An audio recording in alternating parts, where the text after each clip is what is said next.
জানি না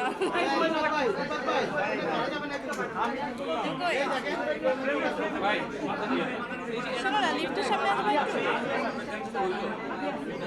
হ্যালো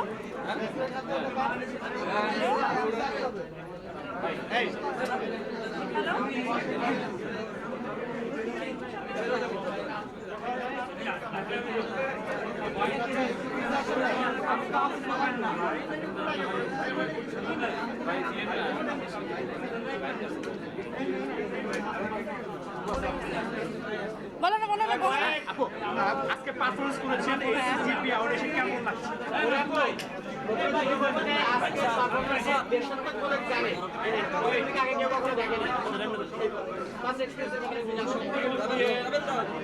একদম চুপ সবাই সাইলেন্ট নাকি আপনার ফোনটা নিচে নামান ভাই, ফোন সামনে নিয়ে আসেন। ইমন ভাই ফোন আমার সামনে নিয়ে আসেন। ভাই আপনার ফোনটা কিন্তু যাই এবার যাই। হ্যাঁ যাবো। যাই। আচ্ছা আপনারা খাবেন না ভাই? এই হইছে আপু আমি শুরু করে সব চুকে দিই এই মাসুদ ভাই আপনি তো বসে আপা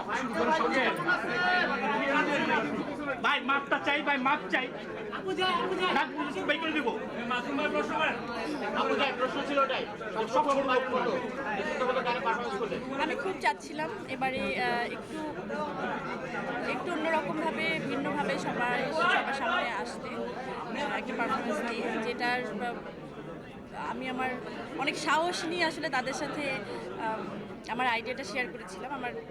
আমার খুব ইচ্ছে করছিল যে এরকম একটা পারফরমেন্স করার জন্য।